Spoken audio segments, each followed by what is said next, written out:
ဝိနောပမတုတ်အနှစ်ချုပ်ဘုရားမြတ်စွာဟောကြားတော်မူခဲ့တဲ့တရားတော်တွေဟာအမှန်တမ်းလေးနဲ့တယ်အမှန်တမ်းလေးနဲ့တဲ့တရားဟာစိတ်အားကုန်စိုက်ပြီးမှနားထောင်မှအသိပညာစွာရနိုင်ဒါကြောင့်မို့လို့တရားပွဲကျင့်ပပြီဆိုလို့ရှိရင်တိတ်ဆိတ်ငြိမ်သက်တဲ့နေရာမှာရှားပွေကျင့်ပဖို့လိုအပ်တယ်ပေါ့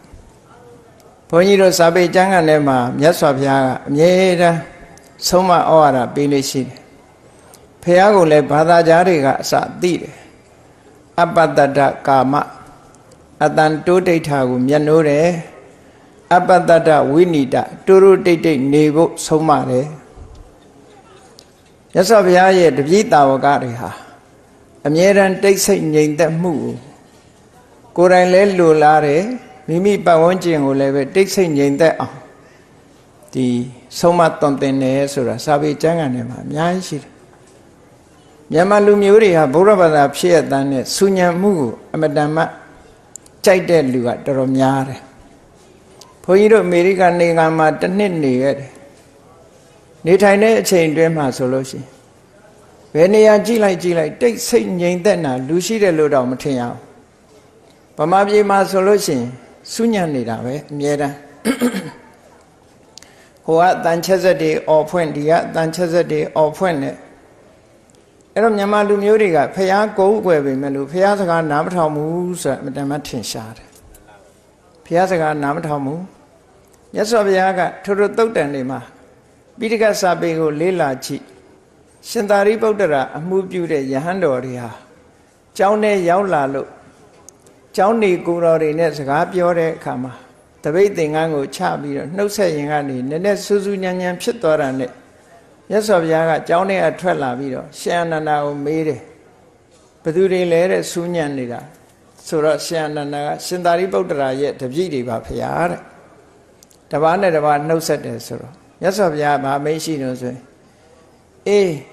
တန်ဃာတွေငါလူဖမ်းနေတယ်လို့စူးစူးညံညံလှုပ်တဲ့လူတွေငါစီလာဖို့မလိုဘူးအားလုံးငါစီမလာကြနဲ့လို့ပြောလိုက်ငါနှင်လိုက်တယ်လို့ဆိုအကုန်လုံးနှင်ထုံလိုက်တာအဲ့ဒီသုတ်တန်ကစာတုမသုတ်တန်လို့ခေါ်တယ်နော်ဆူညံလို့ရှိရင်မြတ်စွာဘုရားလုံးဝကိုမနှစ်မြို့တဲ့သဘောရှိ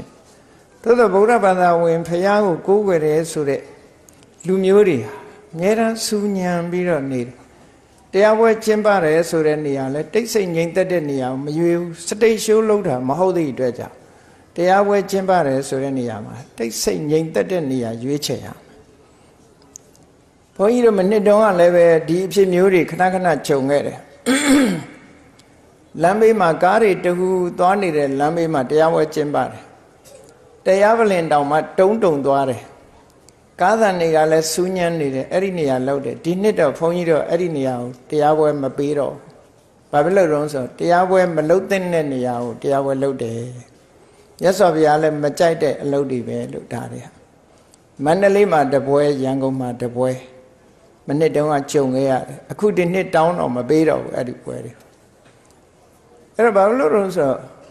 တရားဆိုတာအာယုံစိုက်ပြီးတော့နာနိုင်မှတရားရဲ့အနှစ်သာရရစတေရှိုးပြရင်တော့လမ်းလေကောင်မှာစူကျင်တော့စူကိစ္စမရှိဘူးစတေရှိုးပြတာတချင်းဆိုလည်းကိစ္စမရှိဘူးစူလို့ရတရားကြတော့အတိပ္ပယ်မရှိမင်းညာလည်းပဲတရားပွဲဟောတယ်ဘာသာကြားအိမ်နဲ့ကပ်ပြီးတော့တရားပွဲလုပ်တော့ဘာသာကြားတွေကဆူညံနဲ့စကားပြောတယ်တရားနာတဲ့လူတွေကလည်းမောအကြည့်နေကြတယ်ဘုန်းကြီးကလည်းတမာရီမရဩတကယ်တော့ဒီလိုနေရာမျိုးတွေဟာတရားပွဲမလုပ်တဲ့နေရာတွေပဲ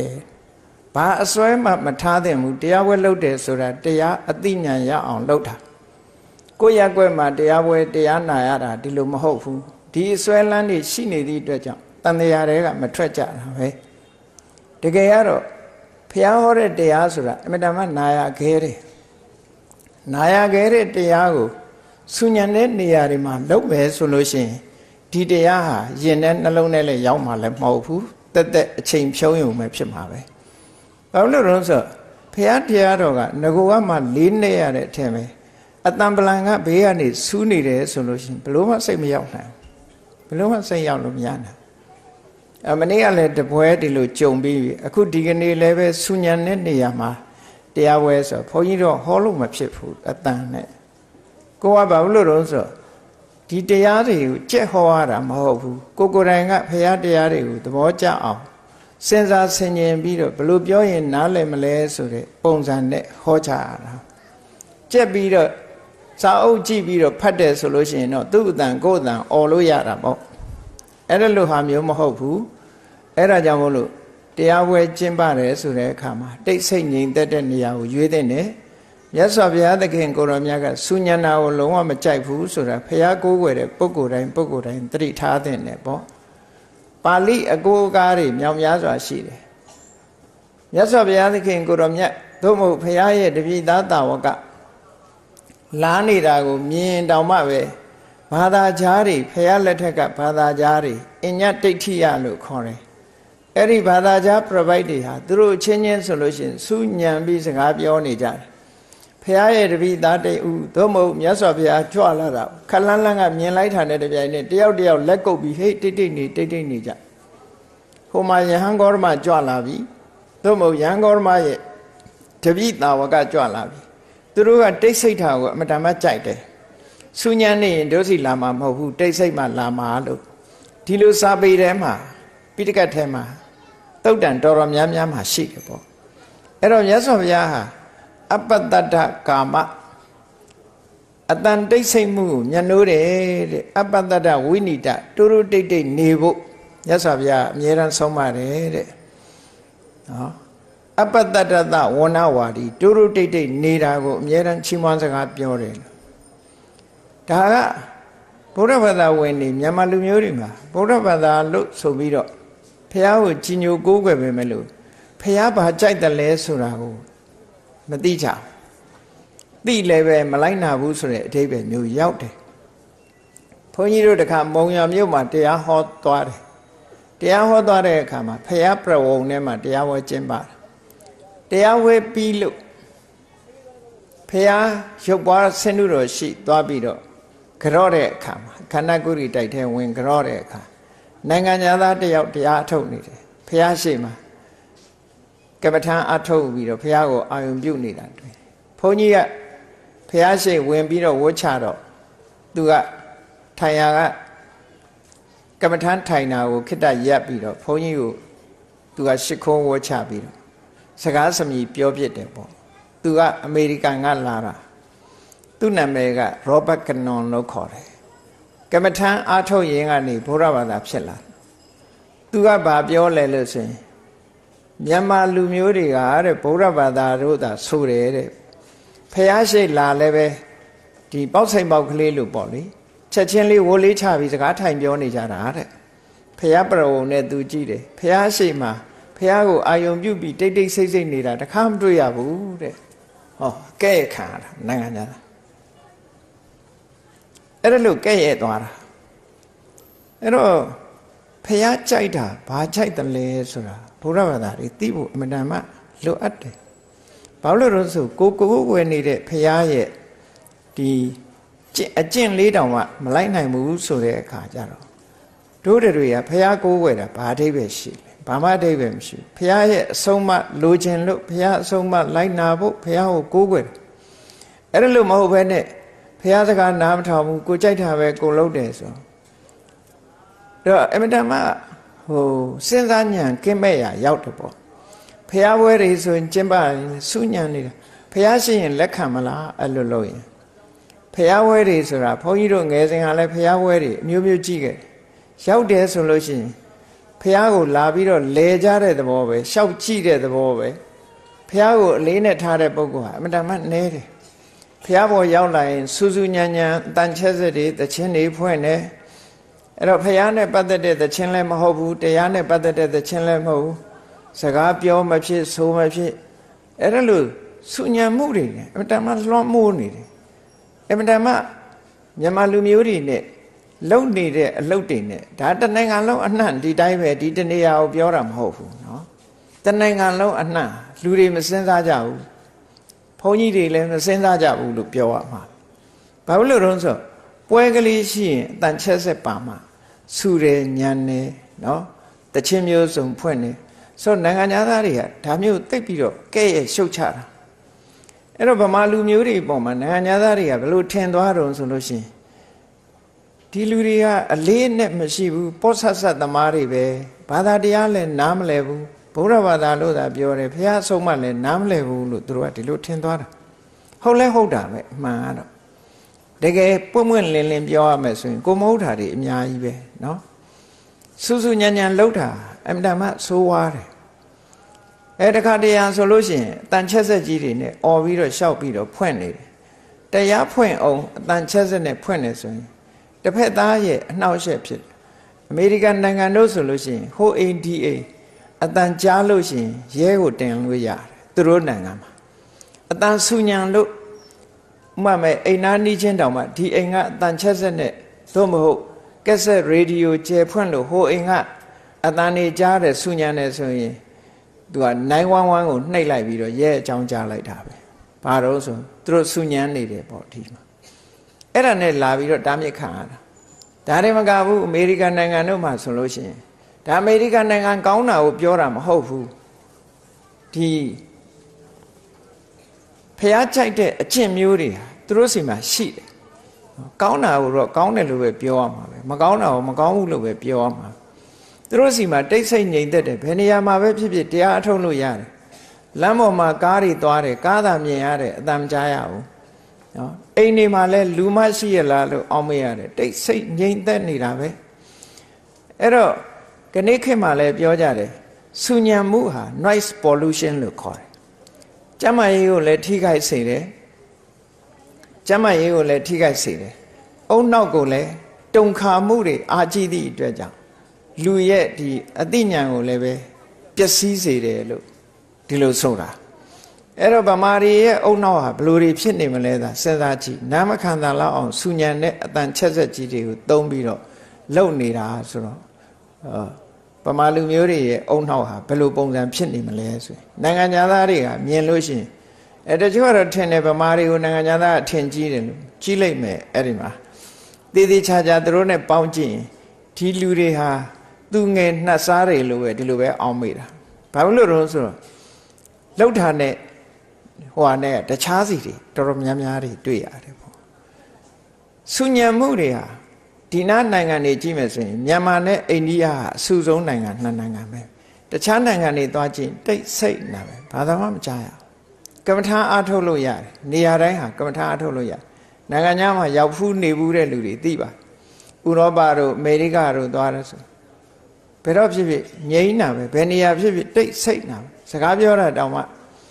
ရုံထဲဝင်သွားလဲငြိမ်းနေတာပဲစူပါမားကတ်တွေထဲဝင်သွားလဲငြိမ်းနေတာသူ့လုတ်ပြီးတော့လူတွေဟာတိတ်တိတ်ဆိတ်ဆိတ်နေလေးရှိကြတယ်အဲ့ဒါဟာမြတ်စွာဘုရားကြိုက်တဲ့တိတ်ဆိတ်ငြိမ်သက်မှုပဲမြတ်စွာဘုရားသခင်ကိုတော်မြတ်ကတတိပေးထားတာရှိတယ်ယဟန်တော်တွေကိုအမြဲတမ်းဆုံးမတယ်တဏိပတိတဏံဝောဘိက္ခွေဒွါယံကရဏီယနှစ်ဦးဆုံမိပြီဆိုလို့ရှိရင်မင်းတို့ဆုံမိလာလို့ရှိရင်နဲ့နှစ်မျိုးပဲလှုပ်တဲ့တယ်လို့မြတ်စွာဘုရားနှစ်မျိုးပဲလှုပ်ရမယ်ဘာလှုပ်ရမလဲလို့ဆိုလို့ရှိရင်ဓမ္မိကထာဝါအကျိုးရှိတဲ့တရားစကားအဓိပ္ပာယ်ရှိတဲ့တရားစကားပြောခြင်းပြောတဲ့မပြောလို့ရှိရင်အရိယောဝတုန်နိဘာဝမြင့်မြတ်ပြီးတော့တိတ်တိတ်ဆိတ်ဆိတ်နေရမယ်ဒါကြောင့်မို့လို့နိုင်ငံသားတွေမှာရေးထားတယ် noble silent ကို noble silent လို့ပြောတာเนาะကမ္မထာနှလုံးသွင်းပြီးတိတ်ဆိတ်ငြိမ်သက်စွာနေထိုင်မှုရသော်ဘုရားကအင်မတန်မှမြတ်နိုးတယ်အကယ်၍အတန်ဖြစ်ရလို့ရှိရင်တောင်းပါပဲတရားနဲ့ပတ်သက်တဲ့စကားသံပဲပြောဖို့ယဟန်တွေကိုအဲ့လိုဆုံးမသွန်သင်ထားတာရှိတယ်ပေါ့အဲ့ဒါတွေနဲ့ဟာလုံးဝဆန့်ကျင်ဘက်တွေဖြစ်တယ်ပေါ့မြန်မာပြည်မှာဘယ်နေရာပဲဖြစ်ဖြစ်မြန်မာပြည်အနှံ့အပြားဟာဒီတိုင်းဖြစ်နေဒီစနစ်ကြီးကိုဘယ်တော့မှပြင်နိုင်မလဲတော့မပြောတတ်ဘူးတူတယောက်နဲ့လည်းပြင်လို့မရနိုင်ဘူးအဲ့တော့ဒီတရားပွဲတွေဘာတွေကျင်းပပြီဆိုတဲ့အခါမှာအင်မတန်မှတိတ်ဆိတ်ငြိမ်သက်တဲ့ရက်တိတ်ဆိတ်ငြိမ်သက်တဲ့နေရာမျိုးရွေးချယ်ပြီးတော့လှုပ်တဲ့နေပေါ့ကိုယ်နေရာကိုယ်ဖျားပွဲကိုယ်ဟာဒီလိုပုံစံမျိုးနဲ့မလှုပ်တဲ့ဘူးပေါ့လှုပ်ရင်တရားပွဲဟာပျော်ပွဲရှင်ပွဲမဟုတ်ဘူးဖျားတရားကိုတလေးတစားနားထောင်ပြီးတော့ အတိညာရအောင်နာမတရားပွဲရဲ့အဓိပ္ပာယ်အနှစ်သာရလည်းရှိတယ်မြတ်စွာဘုရားရဲ့အဆုံးအမလည်းနာယူရာရောက်တယ်အဲ့ဒါလို့မဟုတ်လို့ရှိရင်အဓိပ္ပာယ်မဲ့တဲ့အလုပ်တွေလုပ်တယ်လို့ဖျားဘူးသွားတယ်ဆိုရင်ဖျားတစ်ခါမှမဖူးပဲနဲ့နော်ကစုံပေါင်းဝတ်ချပြီးတော့လူတွေဟာဟိုငေးဒီငေးနဲ့ပဲဖျားပွဲပြီးသွားတယ်အဲ့ဒါလို့ဖျားဘူးတာတောင်ကိုယ်အကျိုးအတွက်ကိုဖူးတယ်လေစနေသားဆိုလို့ရှိရင်စနေတောင်းကဖျားတော့ရေမွန်းလေရော့အဲ့ဒီမှာစနေတောင်းကဖျားရေမွန်းခံရမယ်တနင်္ဂနွေသားနဲ့တော့တွေ့ရင်တော့တနင်္ဂနွေသားတောင်ရေတပ်ပဲဆောင်းရောပါရောကုန်ရေမွန်းမှာပဲအဲ့ဒါစဉ်းစားကြည့်ပေါ့ဖျားသက်တော်ထင်ရှားရှိရင်ဒီလိုကြီးလုပ်လို့ရမလားနော်ဒီလိုကြီးလုပ်လို့ရမလားအဲ့တော့မြန်မာလူမျိုးတွေရဲ့ဒီစိတ်ဓာတ်တွေဘာသာတရားနဲ့ပတ်သက်ပြီးတော့ခံယူချက်တွေဟာအမှန်တမ်းနှိမ့်ချနေသေးတယ်လို့ဘုန်းကြီးတို့ဒီလိုမြင်တယ်အဲ့ဒီနှိမ့်ချနေတာတွေကိုမနှိမ့်ချစေချင်ဘူးတူးချင်းကိုယ့်ဟာကိုယ်ပြင်သွားဖို့လိုတယ်မပြင်လို့ရှိရင်တော့တစ်သလုံးဒီတိုင်းပဲဖြစ်သွားမှာပဲမြန်မာပြည်ကတိုးတက်လာဖို့တော့ဘာသာတရားနဲ့ပတ်သက်လာလို့ရှိရင်တိုးတက်ဖို့အမှန်တမ်းခဲနေဘာသာတရားနဲ့ပတ်သက်လာလို့ရှိရင်မြန်မာလူမျိုးဟာဒါဘာသာရေးကိစ္စဒါကပျော်ပွဲရွှင်ပွဲကိစ္စလို့မခွဲခြားတတ်ဘူးဘာသာရေးကိစ္စမှာလည်းပျော်ပွဲရွှင်ပွဲနဲ့တွဲတယ်နော်ပျော်ပွဲရွှင်ပွဲကိစ္စမှာလည်းပဲတွဲတယ်အမြဲတမ်းနောက်ဆုံးမှာဘုန်းကြီးပြန်ချတာတောင်မှပဲပျော်ပွဲရွှင်ပွဲနဲ့ချတဲ့လူမျိုးဖြစ်နေတယ်ခုဟာတန်ဝေကယူရမယ့်အချိန်လဲပျော်လိုက်တာပဲဖះပေါ်မှာအလေးနဲ့ထားပြီးရှ िख ိုးရမယ့်အချိန်မှာလဲပျော်ပွဲနဲ့ပဲအဲ့တော့ပျော်ပွဲနဲ့ခင်းတဲ့နေရာအဓမ္မရှားတယ်မြန်မာလူမျိုးတွေကဘုန်းကြီးသေးတာလဲဝမ်းသာလို့နော်ဝမ်းသာပြီးတော့ပျော်ပွဲရွှင်ပွဲနဲ့လှုပ်ကြတယ်အဲ့ဒီပုံစံမျိုးဖြစ်တယ်အဲ့တော့ဒါတွေကအဓမ္မလူမျိုးနဲ့ချီပြီးတော့စဉ်းစားတတ်တဲ့ကိစ္စတွေပေါ့ဗမာလူမျိုးတွေပြင်သင့်တာတွေအများကြီးပဲဒါကဘယ်သူအပြစ်မှပြောเสียမလို့အားလုံးရဲ့အပြစ်ပဲကိုယ့်အကိုဆင်ញင်တုံတရားမရှိဘူးဆိုလို့ရှိရင်ဒီလူမျိုးတွေဟာဒီတိုင်းပဲသွားမှာပဲပေါ့ကြည့်လေဖះဘော်ကနေပြီးတော့တခြင်းဖွင့်လို့ရှိရင်ဘာတခြင်းတွေဖွင့်ယရဏသုံးပါးနဲ့ပတ်သက်တဲ့တခြင်းတချို့နိုင်ငံတွေမှာဆိုလို့ရှိရင်ယရဏသုံးပါးနဲ့ပတ်သက်တဲ့တခြင်းပဲဖွင့်ရတယ်ဒီဘာသာရေးပွဲတော်ဆိုလို့ရှိရင်ဘာသာရေးနဲ့ပတ်သက်တဲ့တခြင်းပဲဖွင့်တယ်ဘုန်းကြီးတို့သီရိလင်္ကာနိုင်ငံမှာ6နှစ်နေခဲ့တယ်ဖះဘော်ကဖွင့်ရင်ဘာသာရေးနဲ့ပတ်သက်တာပဲဖွင့်ရတယ်နော်စီကံအမတန်မှရှိတယ်ဘာသာရေးနဲ့ပတ်သက်တာဖွင့်တယ်မနေ့ဆိုလို့ရှိရင်ရေဒီယိုတို့ဘာတို့ကနမောတတကစလာဘုရားဘာသာနိုင်ငံရဲ့တရုတ်အမတန်မှပြီးတာဘာသာရေးခန္ဓာတွေလောက်ပြီဆိုရင်အောင်ကြီး၈ပါးကိုတခြင်းလို့ဆိုတယ်ဒါပဲပါဠိလိုအဲ့ဒါလို့သူတို့စီမှာ devotional sound ဆိုတာတီးသန့်ထုတ်တယ် devotional sound လို့ခေါ်တယ်ဒီကိုယ်ွယ်မှုနဲ့ပတ်သက်တဲ့တခြင်းတွေဟာတတ်တတ်ရှိတယ်နီပေါနိုင်ငံသွားတဲ့အခါလည်းပဲဘာသာရေးပွဲတော်တွေဆိုရင် devotional sound ပဲဖွင့်တယ်သူတို့မှာဒီပြင်တခြင်းကိုမဖွင့်ရအောင်ဟောအမြဲတမ်းစနစ်ရှိတယ်ဗမာပြည်မှာတော့မဟုတ်ဘူးဖះဘော်ကဖွင့်လိုက်တဲ့တခြင်းကလည်းပဲလမ်းမေးဖွင့်တဲ့တခြင်းပဲမထူးဘူးအဲ့တော့ဖះဘော်ကဖွင့်တဲ့တခြင်းရဲ့လမ်းမေးရဖွင့်တဲ့တခြင်းရဲ့ရွေးချယ်မှုမရှိဘူးเนาะအဲ့ဒါဟာတွေဟာဗမာပြည်မှာဒီအသိဉာဏ်မရှိရရောက်တယ်ပေါ့လူမျိုးပါကတ်သိသိညာရောက်တယ်အမှန်တမ်းခွဲခြားပြီးတော့မသိဘူးဆိုတဲ့အတိတ်ပဲမျိုးကဲ့ရဲ့ဆရာတွေအများကြီးဖြစ်တယ်ကဲ့ရဲ့ဆရာဖြစ်လို့နိုင်ငံသားတွေကလည်းကဲ့ရဲ့တဲ့ဒီအချက်တွေနဲ့ပတ်သက်လာလို့ရှိရင်ဗမာလူမျိုးတွေကိုမချီးမွမ်းမှုထားတွေနဲ့ပတ်သက်လာအဲ့တော့ဒါတွေကအမှန်တမ်းတတိထားတဲ့ကိစ္စတွေပေါ့အမှန်တမ်းတတိထားတဲ့ကိစ္စအဲကြောင့်မို့အခုဒီကနေ့ဝိနောပမတုတ်အနှစ်ချုပ်ဆိုတာအတန်နေမဆူရင်တော့ဆုံးအောင်ဟောမယ်အတန်နေဆူရင်တော့မဟောနိုင်တော့ဘူးအဲ့ဒါအဲ့တော့ဝိနောပမတုတ်အနှစ်ချုပ်ဆိုတာအမြဲတမ်းလေးနဲ့တဲ့တရားပဲမြတ်စွာဘုရားဟောမှဒီတရားကိုနာခွင့်ရတာဘုရားဟောတဲ့စီကနေပြီးတော့တဆင့်ပိဋကသုံးပုံထဲမှာပါတဲ့ဒီတုတ်တံဘုန်းကြီးတို့ကချင်းချုပ်ပြီးတော့ဟောပေးဝိနောပမဆိုတာဝိနာဥပမာဝိနာဆိုတာစောင်းကိုပြောတာဥပမာဆိုတာနှိုင်းရှင်တာစောင်းနဲ့နှိုင်းရှင်ပြီးတော့ဆုံးမသွန်သင်ထားတဲ့သုတ်တန်တစ်ခုပဲအဲ့ဒီဝိနောပမသုတ်တန်ရဲ့ အနှစ်ချုပ်ကိုပြောရမယ်ဆိုရင်အပိုင်းနှစ်ပိုင်းရှိတယ်တစ်ပိုင်းကဘာလဲဆိုရင်ကိုယ်စိတ်ကိုမကောင်းတဲ့အာယုန်တွေကိုတွားလို့ရှိရင်ထိမ့်သိမ်းဆောက်ရှောက်ရမယ်မထိမ့်သိမ်းမဲမနေရဘူးစိတ်ကိုတားမြစ်ရမကောင်းတဲ့အာယုန်တွေတွားတဲ့စိတ်ကိုတားမြစ်နိုင်ရမယ်မတားမြစ်လို့ရှိရင်မကောင်းတဲ့အာယုန်ဘက်ကိုစိတ်ရောက်သွားရင်အကျိုးမဲ့ဖြစ်စေနိုင်စိတ်ကိုလေ့ကျင့်တဲ့ဤစနစ်တစ်ခုမြတ်စွာဘုရားကဒီသုတ်တံမှာရှေ့ပိုင်းမှာဟောတယ်နောက်ပိုင်းမှာကျတော့စောင်းဥပမာပေးပြီးတော့မြတ်စွာဘုရားခန္ဓာ၅ပါးထဲမှာငါဆိုတာရှိရလားငါဟာဆိုတာရှိရလားငါစွမ်းနိုင်တယ်ဆိုတဲ့အရည်အချင်းတွေရောရှိရလားဆိုတာကိုလိုက်ပြီးတော့ရှာလိုက်လို့ရှိရင်ငါဆိုတာလည်းမတွေ့ရဘူးငါဟာဆိုတာလည်းမတွေ့ရဘူးငါလုံနိုင်တယ်ငါစွမ်းနိုင်တယ်ငါသိတယ်ဆိုတဲ့ဒီလိုမာနထားเสียအရည်အသွေးတွေလည်းဘာတစ်ခုမှမရှိဘူးဆိုတာကိုစောင်းတဲ့ဥပမာပေးပြီးတော့မြတ်စွာဘုရားကဟောထားတဲ့ဝိပဿနာကျင့်စဉ်တစ်ခုပဲပေါ့အဲ့ဒီဝိပဿနာကျင့်စဉ်တစ်ခုရှေ့ပိုင်းမှာလူတွေကကိုယ်စိတ်ကိုဒီတရားကိုမသိလို့ရှိရင်လူတွေကကိုယ်စိတ်ကိုလွတ်ထားကြမလိုက်နာကြကိုယ်စိတ်ကိုလွတ်ထားလိုက်လို့ရှိရင်ဗမာပြည်မှာဘာတွေထိအောင်ပေါ်လာဘူးလို့ဆိုစိတ်တိုင်းထားဆိုပြီးတော့စိတ်ရှိတဲ့အတိုင်းထားရမယ်ဆိုပြီးတော့ဒီဝါဒပေါ်လာဘူးတဲ့ပေါ့စိတ်တိုင်းထားရမယ်ဆိုတဲ့ဝါဒပေါ်လာတယ်မြတ်စွာဘုရားဟောတာကဘယ်လိုတုံးဆိုလို့ရှိရင်စိတ်ကို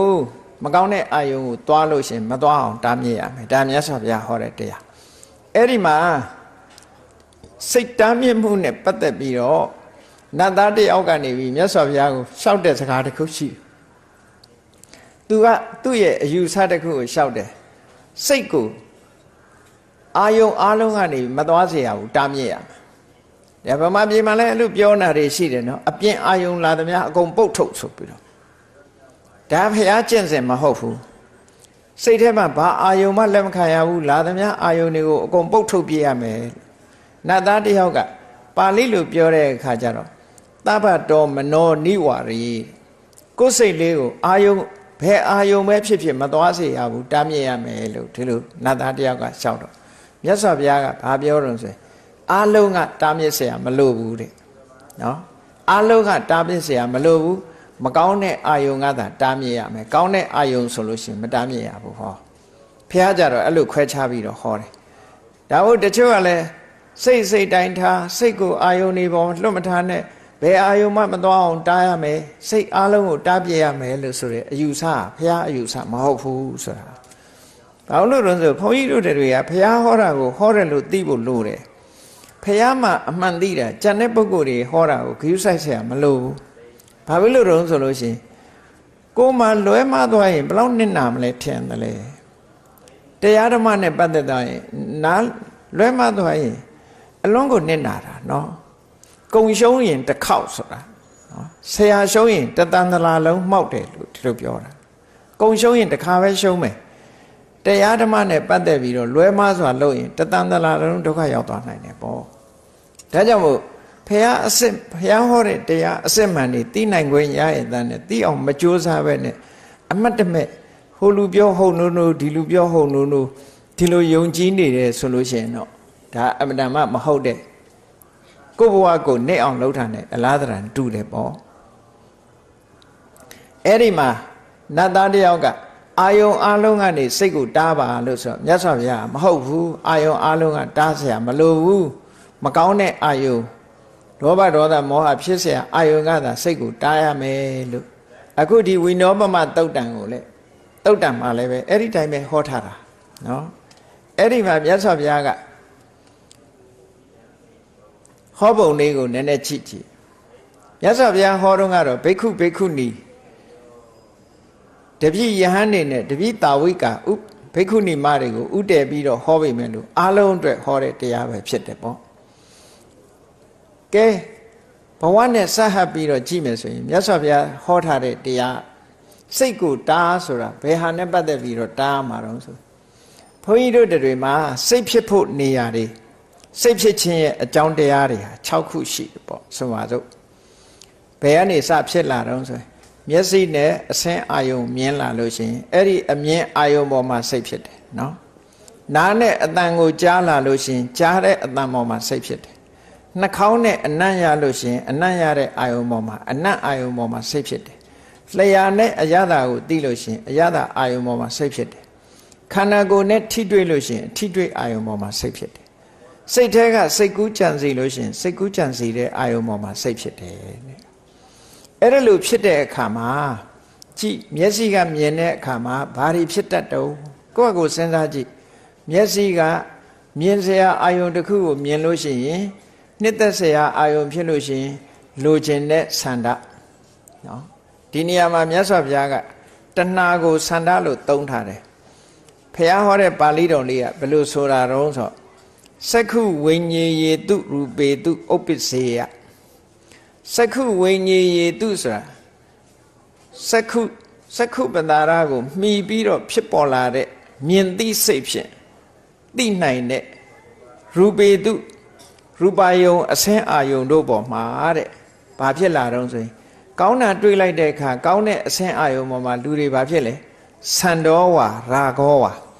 ဆန္ဒဆိုတာလိုချင်တဲ့စိတ်ဟုတ်တယ်လေစူပါမားကတ်သွားကြည့်ပါလားလှတာလေးတွေ့ရင်ဟာဒါလေးလိုချင်လိုက်တာဆိုရယ်ဆန္ဒအရင်ဖြစ်တယ်ဆန္ဒဖြစ်ပြီးတဲ့အခါမှာဒါကလိုချင်လို့တောင်းတတဲ့တဏှာရလာပြီဆိုလို့ရှိရင်သိမ့်ပိုက်ထားတဲ့ရာဂဆွဲလန်းတဲ့ရာဂဖြစ်လာဆန္ဒဖြစ်တယ်ဆန္ဒဆိုတာနှုသေးတဲ့တဏှာမရသေးခင်ဖြစ်ပေါ်တဲ့အရာရာဂဆိုတာရပြီးတွေ့တာသိမ့်ပိုက်ထားတဲ့တဏှာလို့ဆိုလိုတယ်ဆန္ဒဆိုတာအနုစာရာဂဆိုတာအရင်စာဟုတ်မဟုတ်ကိုယ့်ကိုစဉ်းစားကြည့်နှစ်သက်เสียအမြင်အာယုံလေးတစ်ခုကိုမြင်အဲ့ဒီအာယုံပေါ်မှာဆန္ဒဖြစ်စေရာဂဖြစ်စေလိုချင်တဲ့ဆန္ဒဖြစ်စေတွေ့တာတဲ့ရာဂဖြစ်စေတခုဖြစ်လာတယ်ဒါကောင်းတဲ့အာယုံဖြစ်ရင်ဒီတိုင်းပဲမြတ်စွာဘုရားကအစင်းအာယုံလို့တင်ပြောလိုက်တာပစ္စည်းတွေသေယုတ်ထုတ်နေမယ်ဆိုကုန်နိုင်မှာမဟုတ်ဘူးလေပစ္စည်းတွေကိုသေယုတ်မထုတ်ဘူးအဲ့ဒီထဲမှာမျက်စိနဲ့မြင်ရတဲ့အစင်းအာယုံဆိုတဲ့ထဲမှာဟုတ်လားပန်းလဲပါတယ်အဝတ်အစားတွေလည်းပါတယ်ကားတွေလည်းပါတယ်တိုက်တွေလည်းပါတယ်အကုန်ပါတယ်ဒီထဲမှာနော်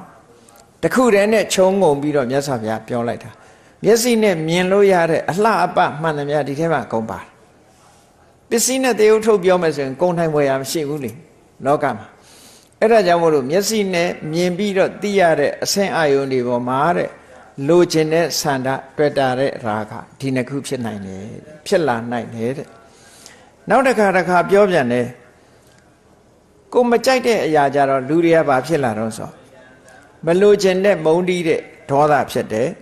နောက်တစ်ခါကျတော့စိတ်ရဲ့ထိခိုက်မှုဆိုတဲ့အမျက်ထွက်မှုဆိုတာဖြစ်တယ်ဒေါသကလည်းအနုအယင့်နှစ်ခုပေါ့စတင်ဖြစ်တာကဒေါသရင့်ကျက်လာတာကြတော့ပဋိက္ခလို့ခေါ်တယ်ဆန့်ကျင်မှုတွေဖြစ်ပေါ်လာတယ်လို့ဒီလိုဆိုလိုတယ်အဲ့ဒီဆန့်ကျင်မှုတွေဖြစ်ပေါ်လာမယ်နောက်တစ်ခါအမှန်မသိတဲ့အာယုံပေါ်ကြတော့ဘာဖြစ်လဲဆိုမောဟဖြစ်လာပြန်တယ်ဟုတ်ကဲ့မျက်စိမြင်တဲ့အစင်းအာယုံပေါ်မှာကြည့်ရင်ဘာဖြစ်လို့ဆိုရာဂရင်လည်းဖြစ်မယ်ဒေါသရင်လည်းဖြစ်မယ်မောဟရင်လည်းဖြစ်မယ်ဒီသုံးခုပဲဖြစ်တာပဲဘုန်းကြီးတို့တွေအဲ့ဒါလို့ရာဂဒေါသမောဟဖြစ်နိုင်တဲ့အာယုန်တွေနဲ့ကျုံလာလို့ရာဂဒေါသမောဟဖြစ်လာပြီဆိုရင်ဘာလုပ်ရမလဲဆိုရင်မြတ်စွာဘုရားတားတော့တယ်အဲ့ကြတော့စိတ်ကိုလိုချင်တဲ့အာယုန်ကိုဆက်ပြီးတော့မတွေးနဲ့တဲ့မုန်းတီးတဲ့အာယုန်ကိုလည်းဆက်မတွေးနဲ့နော်အမှန်မသိတဲ့အာယုန်ကိုလည်းဆက်ပြီးတော့မစင်စားနဲ့တော့အဲ့ဒါဆက်စင်စားရင်လိုချင်စရာအာယုန်ဆိုဒေါသတွေထပ်လောဘတွေထပ်တိုးလာမယ်ဒီမုန်းတီးစရာအာယုန်ဆိုရင်ဒေါသတွေထပ်ဖြစ်လာလိမ့်မယ်အမှန်မသိတဲ့အာယုန်ဆိုမောဟတွေထပ်ပြီးတော့ဖြစ်ပေါ်လာလိမ့်မယ်အဲ့ဒါကြောင့်မို့လို့အဲ့ဒီလောဘဒေါသမောဟဆိုတဲ့ကိလေသာဖြစ်တဲ့အာယုန်တွေပေါ်မှာစိတ်ကိုမသွားစေနဲ့တဲ့တားတဲ့ဘာဖြစ်လို့တုံးဆိုတော့အဲ့ဒီလမ်းကိုမသွားနဲ့ဆိုတာဘာလို့တုံးဆိုအန္တရာယ်ရှိတယ်ပေါ့နော်အန္တရာယ်ရှိတယ်လောဘဖြစ်တဲ့လမ်းကိုစိတ်သွားနေလို့ရှိရင်လောဘကြီးလာမှာဒေါသဖြစ်တဲ့အာယုန်ဘက်ကိုစိတ်ကသွားနေရင်ဒေါသကြီးလာမှာမောဟဖြစ်တဲ့အာယုန်ဘက်ကိုစိတ်သွားရင်မောဟကကြီးထွားလာကြီးထွားလာမှာဖြစ်လို့မကြီးထွားအောင်တားပေးပါလို့ဒီလိုဟောတာမြတ်စွာဘုရားအဲ့ဒါဘေးရန်အန္တရာယ်ရှိတဲ့လမ်းပဲအဲ့ဒီလမ်းမျိုးမသွားစေနဲ့မှားယွင်းတဲ့လမ်းဖြစ်တယ်သူတော်စင်နေဆိုရင်အဲ့ဒါမျိုးရအောင်တားတယ်ကိုယ်စိတ်လေးကိုမသွားစေဘူးနော်သူတော်ကောင်းနေလိုက်နာတဲ့လမ်းမျိုးမဟုတ်ဘူးသူတော်ကောင်းနေရှောက်လန်းတဲ့လမ်းမဟုတ်ဘူးဒီလမ်းမျိုးကိုကိုယ်စိတ်မသွားအောင် တားမြစ်အောင်ကြိုးစားပါလို့စိတ်ကိုတားမြစ်ဖို့အတွက်ဒီဟာကိုမြတ်စွာဘုရားဟောတာဥပမာလေးနဲ့ပေးထားသေးတယ်ဘယ်လိုဥပမာပေးထားတော့ဆိုဒါကတော့တောကလူတွေပို့ပြီးတော့နားလဲတယ်ပေါ့စဘာကင်းကစိမ့်စိမ့်လေးနော်စဘာကင်းစိမ့်စိမ့်မှရှိတဲ့နွားကလည်းစိမ့်စိမ့်မြင်စားခြင်းတယ်လေလွတ်ထားတယ်နွားစောင့်တဲ့ပုဂ္ဂိုလ်ကလည်းပဲအမှတ်တမဲ့နေတယ်ခရူးမဆိုင်ဘူးနွားကိုခရူးမဆိုင်ဘူးလွတ်ထားတယ်ဒီစဘာကင်းကလည်းစိမ့်နေတယ်နွားကလည်းငတ်နေတယ်စားခြင်းတယ်ဟိုနွားထိန်နဲ့နွားကြောင်သားကလည်းမဆောင်ဘူးဆိုလို့ရှင်ဘာဖြစ်မလဲဆိုအဲ့ဒီနွားဟာအခင်းထဲဝင်ပြီးတော့စားခြင်းတယ်လို့စားမှာပဲဟာအဲ့တော့စဉ်းစားကြည့်မယ်ဆိုလို့ရှင်ဒီဥပမာဘာကိုပြောတာတော့ဆိုဒီစဘာကင်းစိမ့်စိမ့်လေးနဲ့အာယုနဲ့တူတယ်နွားနဲ့စိတ်နဲ့တူတယ်နွားကြောင်သားနဲ့တတိနဲ့တူတယ်နွားကြောင်သားဆိုတဲ့တတိကမထိန်မှုဆိုလို့ရှိရင်ဒီနွားဟာစဘာကင်းနဲ့ဝင်ပြီးတော့စဘာပင်ကြီးစားတော့မှာပဲစားရင်ဖြစ်ပေါ်လာမဲ့အကျိုးဆက်တွေကဘာတွေတုံးဆိုစဘာကင်းပိုင်ရှင်နဲ့တွေ့ရင်ဓာန်တက်မယ်နွားဖမ်းခံရမယ်နော်ဓာန်ရိုက်ခံရမယ်ဟောဒါတွေဖြစ်လာမှာပဲလေဒါအ ਨੇ ဆုံးအပြစ်ကိုပြောတယ်ဖန်စီထောင်ချတို့နော်ရောကြီးပေးရတာတို့ဘာတို့အကုန်လုံးလာတော့မှာပြဿနာတွေတက်လာမြတ်စွာဘုရားအဲ့ဒီဥပမာပေးတာအဲ့တော့ဘာလို့ရမလို့ဆိုလို့ရှင်မြက်ခင်းစိမ့်နာစိမ့်မစီကိုယ်နဲ့မဆိုင်ဘူးနွားခင်းဒီစဘာခင်းကစိမ့်နာကိစ္စမရှိဘူးသို့တော့နွားကြောင်သားကတတိနဲ့နေရမယ်နွားကလည်းပဲမျက်စိမ့်စိမ့်ဆိုစားခြင်းနဲ့နွားသူကသူ့တဘာဝပဲအဲ့တော့ဘာလို့ရမလဲလို့ဆိုရင်နွားကြောင်သားကတတိထားနေရမယ်အမြဲတမ်းဒီကောင်စဘာကင်းနဲ့ဆင်းမလားခေါင်းလှဲ့နေကြတဲ့တတိထားလှဲ့လိုက်တာနဲ့တပြိုင်နဲ့နွားကိုနှစ်ဖားကျုပ်ကနေဆွဲပြီးတော့ဂျိုကြားကိုနာနာတပြားနဲ့ထုပေးရမယ်တဲ့နော်နှစ်ဖားကျုပ်ကိုနာနာတင်းတင်းဆွဲပြီးတော့မှတ်လောက်သားလောက်အောင်ဂျိုရိုက်ပေးရမယ်ရိုက်ပေးလိုက်တဲ့အခါကျတော့အဲ့ဒီနွားဟာစဘာစိမ့်စိမ့်မြင်တော့လည်းပဲဝင်မဆွဲရတော့ဒါဆိုရင်ငါအစော်ခံရတော့မှဆိုတာ तू သိသွားစိတ်ကလေးကိုလည်းပဲအဲ့လိုနော်နှစ်ဖားကျိုးတက်ပြီးတော့နာနာရိုက်ပေးဖို့လိုအပ်တယ်လို့ဒါကလူတွေနားလည်အောင်လို့မြတ်စွာဘုရားကနွားနဲ့စိတ်ကိုနွားနဲ့ဥပမာပေးပြီးတော့ဟောတဲ့တရားအဲ့တော့ဆိုလိုတာကကိုယ်စိတ်လေးကိုရောဘဖြစ်เสียအာယုံဘက်ကိုသွားလို့ရှိရင်မဖြစ်အောင်စိတ်ကိုတားဒါဖြင့်ဘာနဲ့တားမလဲပြောတာတော့လွယ်တယ်ဘာနဲ့တားမလို့နွားကြတော့တားတာလွယ်တယ်လေတပြာနဲ့နော်နှစ်ဖားကျိုးကိုဆွဲပြီးတပြာနဲ့ရိုက်ရတာဒါနွားတော့အဲ့လိုလုပ်လို့ရတယ်စိတ်ချတော့နှစ်ဖားကျိုးတက်ပြီးတပြာနဲ့ရိုက်လို့ရမှာမရတာကို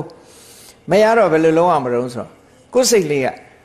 ဒီနှစ်သက်စရာအာယုံဘက်ကိုဥလဲပြီးတော့သွားနေပြီဆိုလို့ရှိရင်ဘာလုပ်ရမလဲလို့ဆိုတဲ့အခါမှာအတုပတင်ညာကိုဆင်ခြင်ပေးရမယ်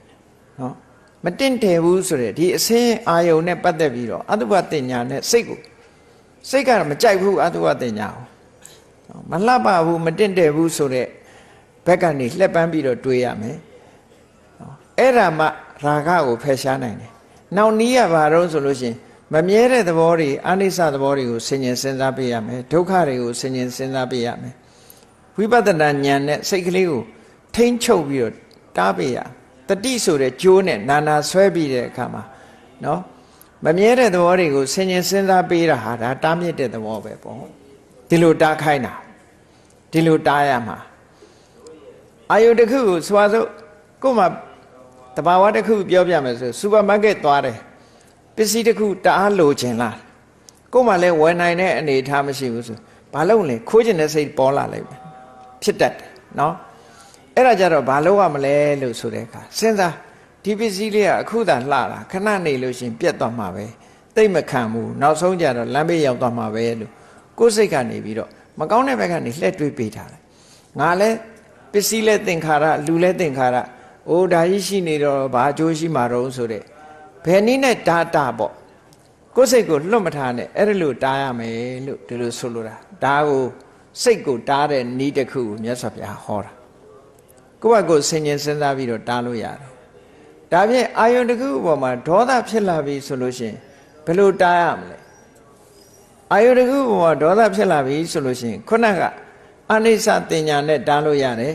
ဒေါသရဲ့တိုက်ရိုက်ဆက်ကျင်ဘက်ကတော့ဘာလို့ဆိုလို့ရှိရင်မေတ္တာနဲ့တာလူတယောက်ကိုမုန်းတီးလာပြီဆိုလို့ရှိရင်အဲ့ဒီမုန်းတီးတဲ့စိတ်ပြေပြောက်သွားအောင်သူ့မှာချစ်ခင်စရာအမှုရာချစ်ခင်စရာအကွက်ကိုရှာပြီးတော့မေတ္တာပွားနိုင်အောင်နောက်ဆုံးမှာမေတ္တာပွားလို့မရလို့ရှိရင်အေးအားလုံးဟာဒီနေ့သေကြမှာပဲတော့မကြခင်သေကြမှာပဲဆိုတဲ့စဉ်းစားဆင်ခြင်မှုနဲ့လည်းပဲအမုန်းတရားကိုဖြေပြောင်းလို့ရတယ်အမုန်းတရားဖြေပြောင်းနည်းကိုမြတ်စွာဘုရားကဟောထားတာရှိတယ်ပထမမေတ္တာနဲ့ဖြေတဲ့မေတ္တာနဲ့ဖြေလို့မရဘူးဆိုရင်ကရုဏာနဲ့ဖြေတဲ့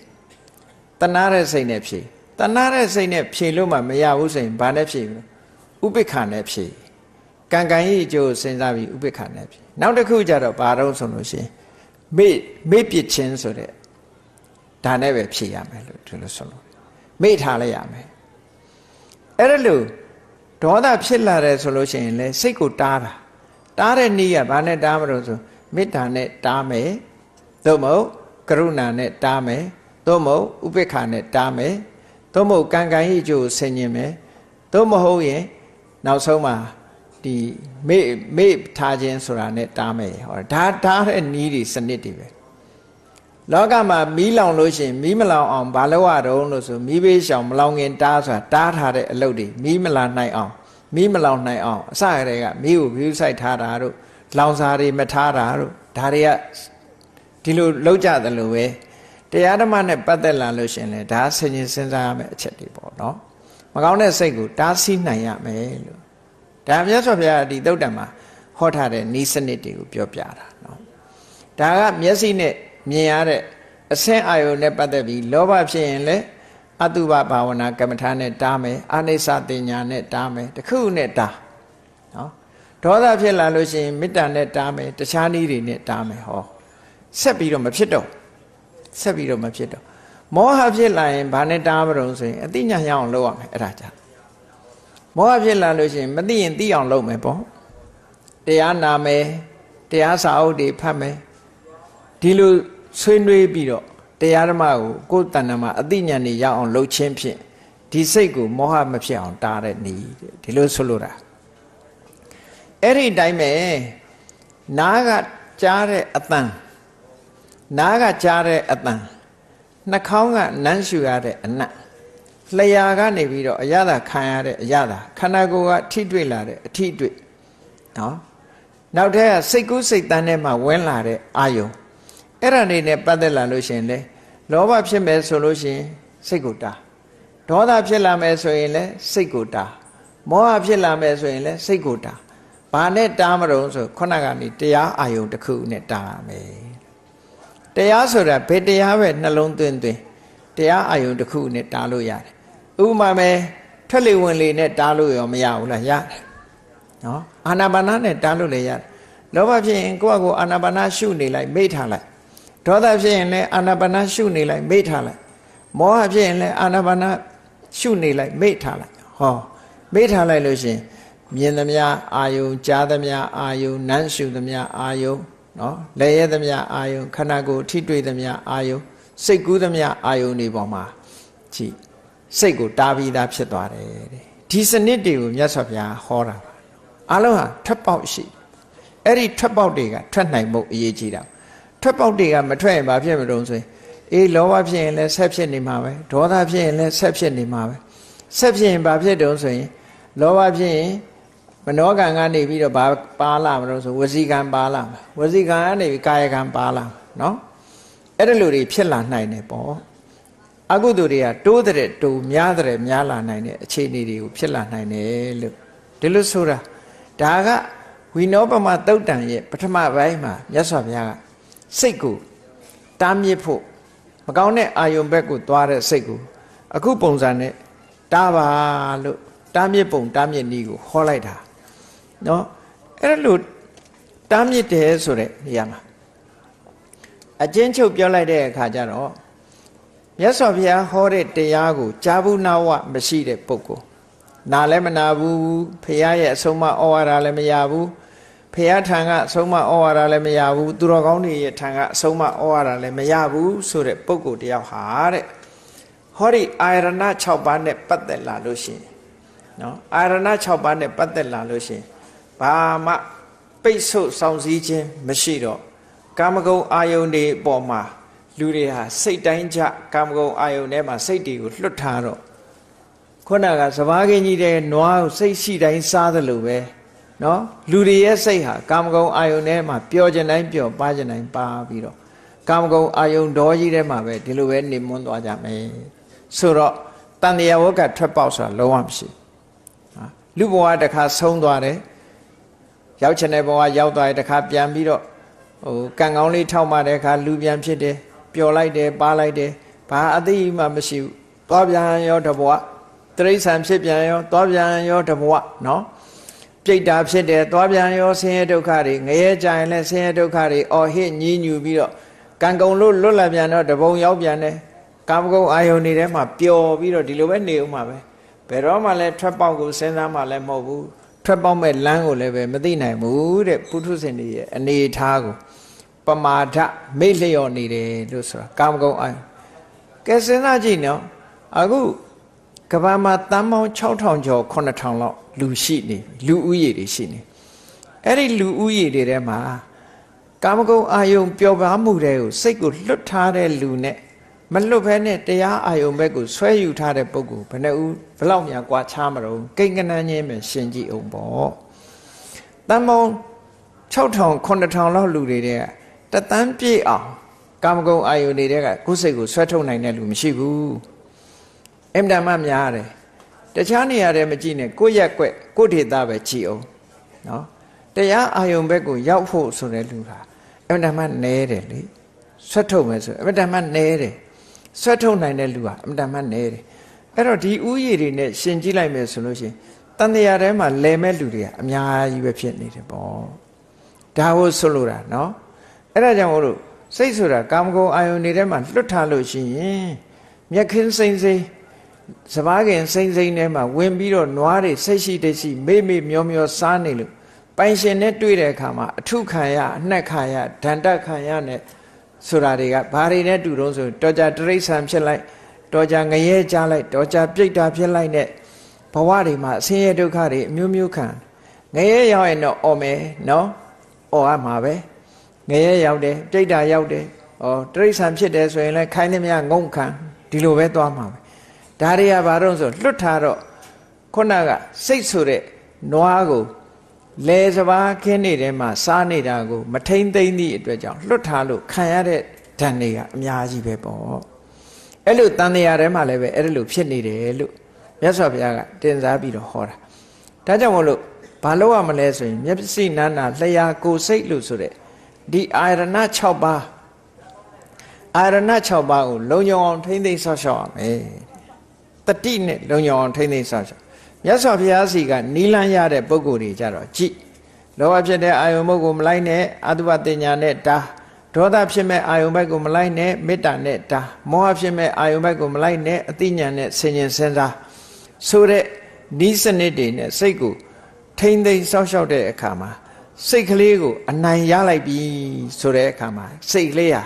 ကိုယ့်ရဲ့ကာမဂုဏ်အာယုန်တွေပေါ်မှာမပျော်ပိုက်တော့ပဲနဲ့ကိုယ့်ရဲ့တဏ္ဍာမှာပဲ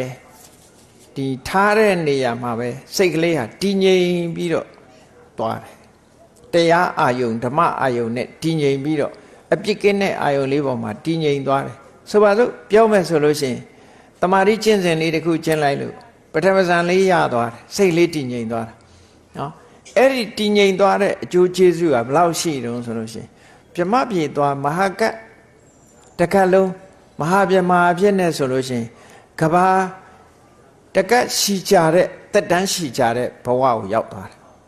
နော်ဒုတိယဇန်ဘဝရောက်သွားရင်ဒီတဲ့မြင့်တဲ့တက်တန်းတွေနဲ့ပြမပြေမှာချမ်းသာတာဆင်းရဲဒုက္ခမရှိဘဲနဲ့ဒီလိုတက်သွားတယ်ဟောအဲ့ဒါလို့စိတ်တည်ငြိမ်အောင်ထိမ့်သိမ့်ဆောက်ရှောက်နိုင်ပြီနောက်ဆုံးမှာ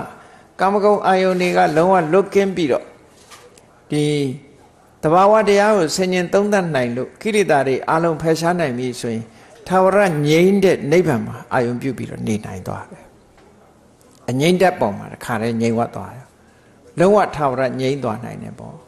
ဒါဟာမြတ်စွာဘုရားစိတ်နဲ့ပတ်သက်ပြီးတော့ဟောထားတဲ့ဝိနောပမသုတ်တံမှာလာတဲ့ကျင့်စဉ်တစ်ခုပဲပေါ့ရှေ့ပိုင်းကနေပြီးတော့စိတ်ကို လောဘဖြစ်မယ်ဒေါသဖြစ်မယ်မောဟဖြစ်မယ်ဆိုလို့ရှိရင်အဲ့ဒီအာယုံပေါ်မှာစိတ်မသွားအောင်တားပြီးတော့ကောင်းတဲ့အာယုံလေးပေါ်မှာစိတ်ငြိမ်အောင်ထားလို့တမာတိစွမ်းအားနဲ့စိတ်ကိုငြိမ်အောင်ထားလို့ဒီလိုဟောတာကဲအဲ့ဒါလို့ဟောလို့ရှေ့ပိုင်းမှာအောင်မြင်သွားတာဟုတ်ပြီ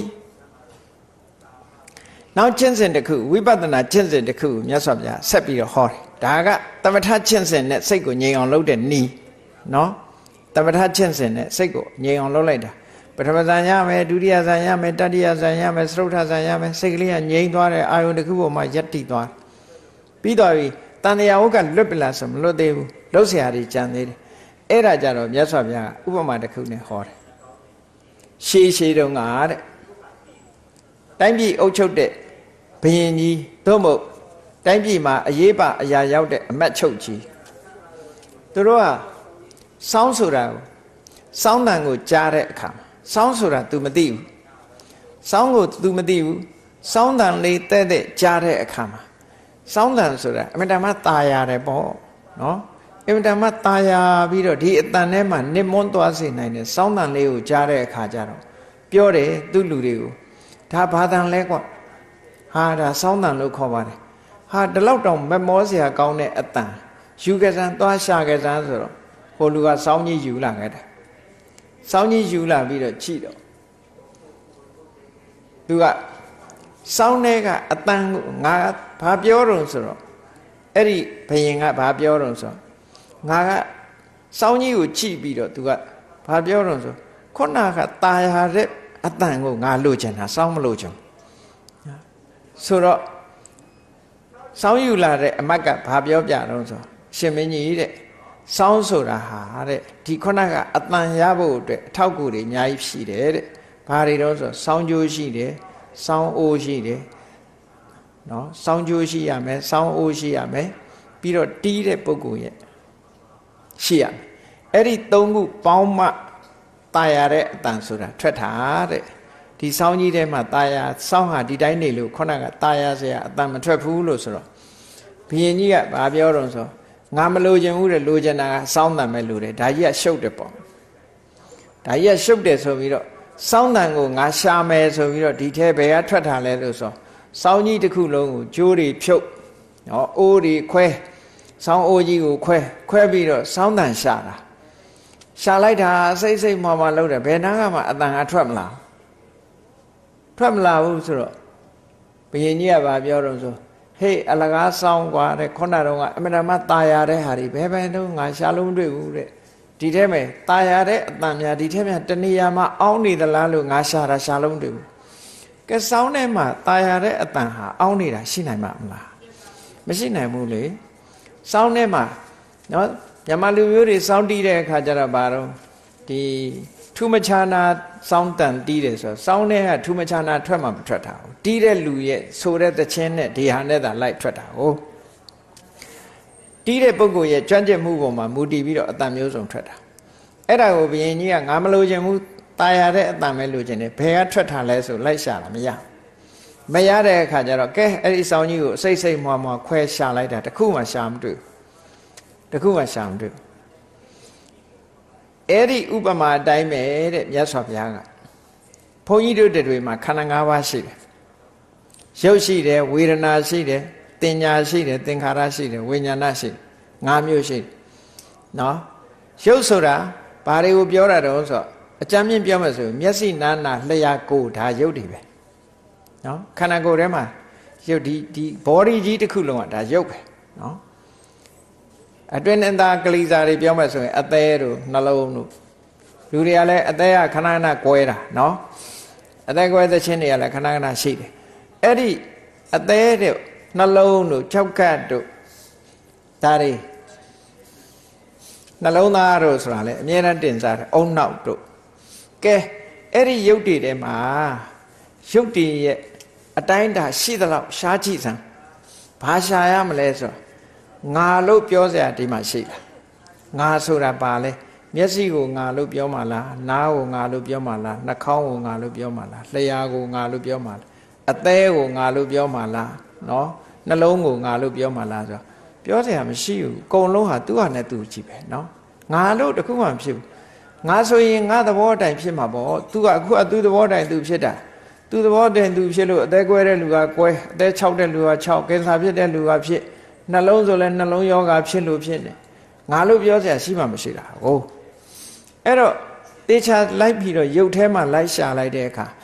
ငါလို့ပြောစရာလည်းတခုမှရှာမတွေ့ဘူးငါမရှိသည့်အတွက်ကြောင့်ငါဟာဆိုတာလည်းပဲဟာမှရှာလို့မတွေ့ဘူးနောက်ဆုံးမှာ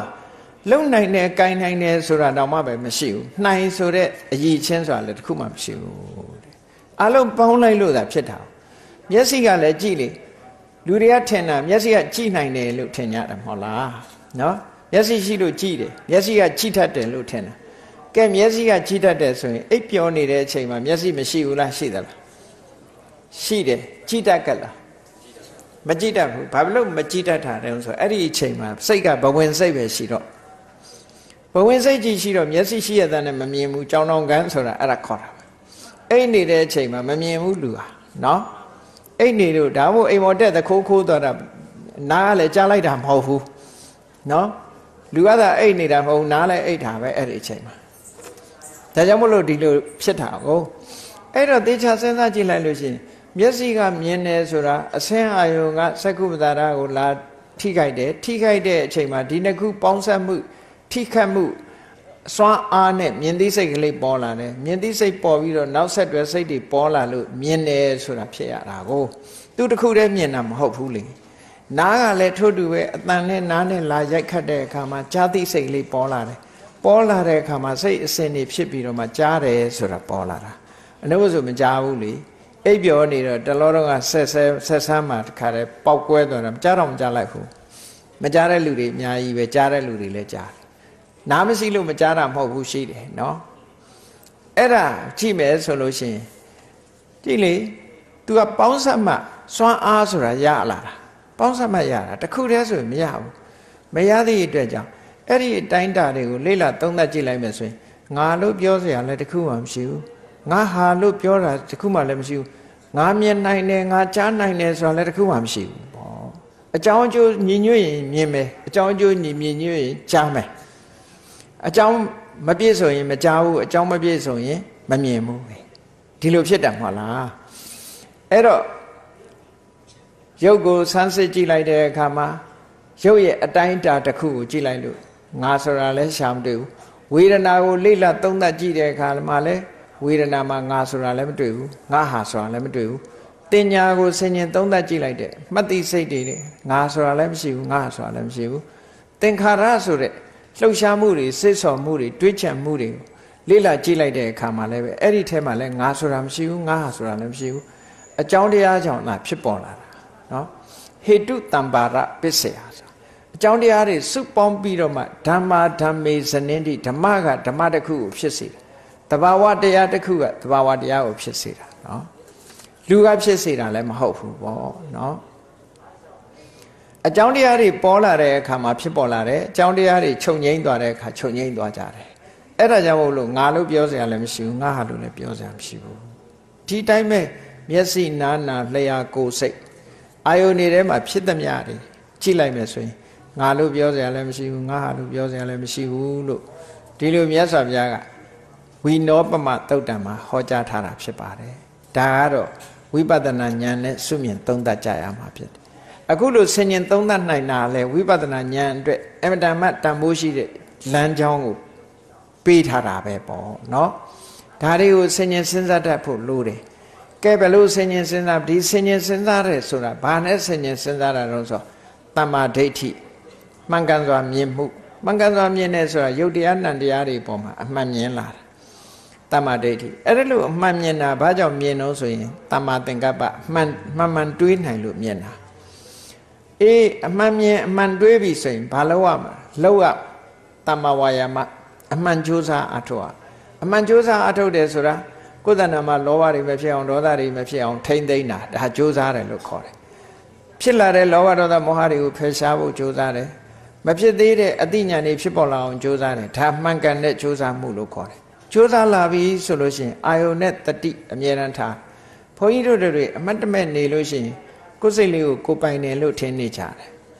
ဒါတတိမဲ့သွားလို့ဖြစ်တာဒါကြောင့်မို့လို့အမှန်ကိုသိဖို့အတွက်တတိရှိနေရတ တတိရှိမှအမှန်ကိုသိနိုင်တယ်ဟောနောက်တစ်ခါတတိရှိုံနဲ့မပြီးဘူးစိတ်ကလေးတည်ငြိမ်မှုဆိုတဲ့တမာတိရှိဖို့လိုအပ်သေးတယ်အဲ့ဒီတမာတိရှိပြီဆိုတော့မှဒီအသိပညာဆိုတာဖြစ်လာတယ်အဲ့တော့ဒီတရားဓမ္မကိုသိဖို့ဆိုတာအရေးကြီးဆုံးကဘာတွေလဲလို့ဆိုရင်တမ္မာဒိဋ္ဌိရယ်တမ္မာသင်္ကပ္ပရယ်တမ္မာဝါယာမရယ်တမ္မာတတိရယ်တမ္မာသမာဓိရယ်ဒီ၅ခုပဲမက္ခင်၅ပါးဒါဖြင့်တမ္မာဝါစာတမ္မာကမ္မန္တတမ္မာအာဇီဝဆိုတဲ့မက္ခင်၃ပါးကအလကားလားလို့ဆိုတော့မဟုတ်အထောက်အကူပြုတာသူတို့ကနော်အထောက်အကူမရှိရင်မဖြစ်ဘူးဥပမာပန်းအလှစိုက်ချင်တယ်ဆိုလို့ရှိရင်အောက်ကပန်းအိုးတို့ပန်းစိုက်เสียနေရာတို့မရှိရင်ဖြစ်ပါမလားနော်အဲ့ဒီပန်းဟာဘလောက်လှစိုက်เสียနေရာရှိမှသူကဖြစ်တာလေအဲ့ဒါလိုပဲခုနကတမ္မာဒိဋ္ဌိတမ္မာသင်္ကပ္ပတမ္မာဝါယာမတမ္မာတတိတမ္မာသမာဓိဆိုတဲ့မက္ခင်၅ခုအလုံးလုံးနိုင်ဖို့အတွက်အထောက်အကူပြုတာကတမ္မာဝါစာတမ္မာကမ္မန္တတမ္မာအာဇီဝဆိုတဲ့သီလပဲကိုချင်းသီလဘောကိုယက်တည်လိုက်တဲ့အခါဘာဖြစ်လာကိုချင်းသီလရှိသည့်အတွက်ကြောင့်လူတွေမှာအပြစ်ကင်းတယ်အပြစ်ကင်းတဲ့အခါကျတော့ကိုသီလလေးကိုတွေးလိုက်လို့ရှိရင်စိတ်ငြိမ်းချမ်းတယ်ငြိမ်းချမ်းတော့ဝမ်းသာတယ်ဝမ်းသာတော့ဘာဖြစ်လဲကြည်နူးတယ်ကြည်နူးတော့ကိုယ်လည်းအေးချမ်းတယ်စိတ်လည်းအေးချမ်းတယ်အေးချမ်းတော့ဘာဖြစ်လဲချမ်းသာတယ်ချမ်းသာတော့ဘာဖြစ်တုံးဆိုရင်စိတ်တည်ငြိမ်တယ်စိတ်တည်ငြိမ်တော့မှယထာဘူတညာနာတသနာဟောတမာတိကိုလမ်းခင်းပေးထားတာသဘောကနော်သီလရှိတာတမာတိကိုလမ်းခင်းပေးတဲ့သဘောပန်းအလှဆင်ဖို့အတွက်အောက်ကခုံဟာလမ်းခင်းပေးထားတဲ့သဘောပဲသူမပါရင်ဖို့ကိုယ့်ကာဖြစ်သွားမယ်ပန်းနေဟာနော်အဲ့ဒီပါသည့်အတွက်ကြောင့်ဒီပေါ်မှာအခြေစိုက်ထားသည့်အတွက်ကြောင့်တမာတိလည်းဖြစ်လာနိုင်တယ်ပညာလည်းဖြစ်လာနိုင်တယ်လို့ဒီလိုဆိုလို့တာအဲ့တော့အလုံးစုလိုက်တဲ့အခါမှာဝိပဿနာကျင့်စဉ်တစ်ခုကျင့်နေဆိုတာဒီမဂ္ဂင်၈ပါးတစုတည်းဖြစ်တာအလုံးလုံးတာကိုဆိုလို့တယ်မဂ္ဂင်၈ပါးတစုတည်းအလုံးလုံးလိုက်ပြီဆိုလို့ရှိရင်ကြည့်အမှန်မြင်ခြင်းဆိုတဲ့အကျိုးတရားတွေကိုရလာနိုင်တယ်အဲ့ဒါလို့မြင်မှရုပ်တရားကိုလည်းလေ့လာသုံးသပ်တော့ရုပ်ရဲ့အကြောင်းကိုလည်းသိတယ်နာမ်တရားကိုလေ့လာသုံးသပ်တော့နာမ်ရဲ့အကြောင်းကိုလည်းသိတယ်နာမ်နေတဲ့မှာအသေးစိတ်ဝေဒနာဆိုတဲ့ခံစားမှုတင်ညာဆိုတဲ့မှတ်သားမှုသင်္ခါရဆိုတဲ့စိတ်ဆော်မှုဝိညာဏဆိုတဲ့အသိစိတ်ဒါတွေကိုတစ်ခုစီတစ်ခုစီဆင်ញင်သုံးသပ်လိုက်တဲ့အခါမှာငါလို့ပြောစရာလည်းရှားမတွေ့ဘူးငါဟာလို့လည်းရှားမတွေ့ဘူးနော်စွန့်နိုင်တယ်ဆိုတဲ့အရည်ချင်းတွေလည်းတစ်ခုမှရှားမတွေ့ဘူးအားလုံးပေါင်းလိုက်လို့ဖြစ်တာအဲ့ဒီမြတ်စွာဘုရားကဟောထားတဲ့အထက်မှာ၃ခုရှိတယ်နော်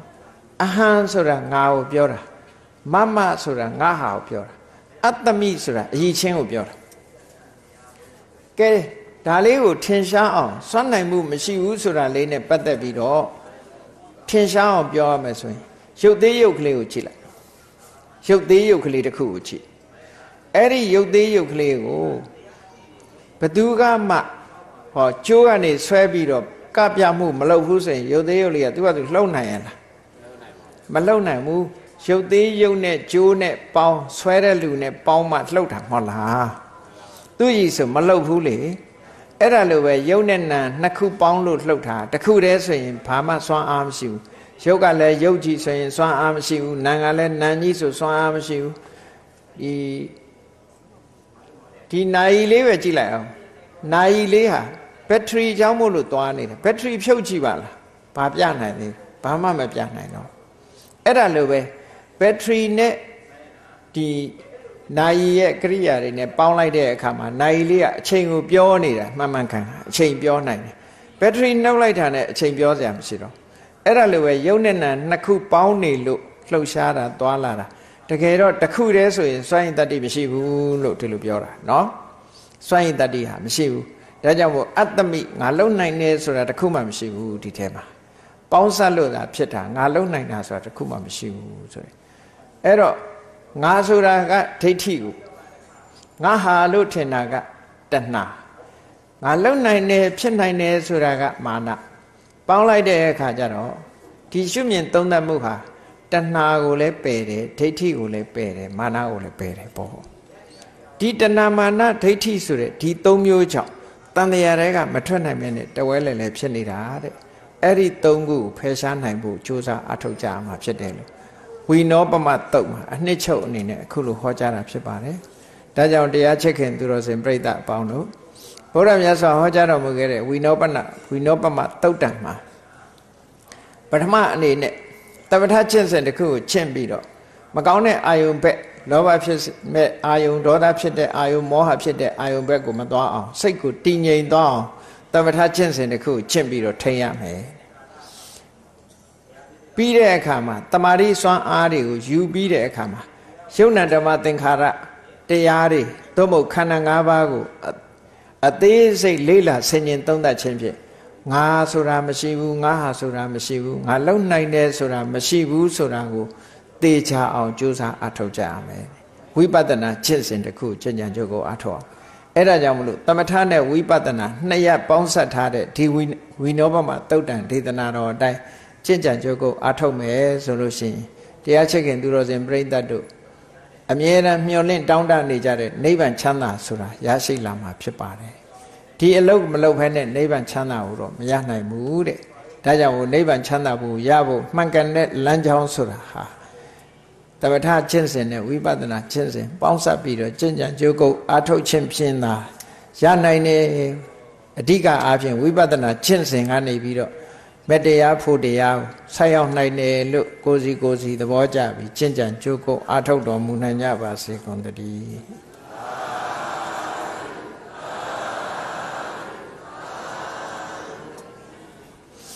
ကဲမေတ္တာပို့ရတတ္တဝါများစွာဖေးရန်กว่าချမ်းသာကြပါစေမေတ္တာရေချမ်းသွန်ကားဖြံငြိမ်းချမ်းကြပါစေမေတ္တာရေချမ်းသွန်ကားဖြံငြိမ်းချမ်းကြပါစေသက်ရှိချမ်းသာစိတ်ချမ်းသာလိုရာဆန္ဒပြည့်ပါစေသက်ရှိချမ်းသာစိတ်ချမ်းသာလိုရာဆန္ဒပြည့်ပါစေဖုံလန္တဒုက္ခပင်ကစားမေတ္တာပုံနေတုသင်္ကမမနောတရတိတဗေတံပဝါယန္တုဒုက္ခန္တကမေတ္တာပုံနေတုသင်္ကမစုပေါင်းပို့အမေတ္တာတဟုရောင်မြူပါဝင်းငွေလာမင်းနှင့်ရောင်ချင်းရှဲယုံပေါင်းဆောင်ရခြင်းကြောင့်သဗ္ဗေတံကျွမ်းမဲ့ဥတုံလုံးစုံများစွာတတ္တဝါတို့ဤမနောတရတိမြင်မြဖြူစင်အေးကြည်လင်းသည့်ရေစင်ပြည့်တင်းစိတ်နှလုံးတည်ဟုသောရေအိုင်ကြီးအတွင်း၌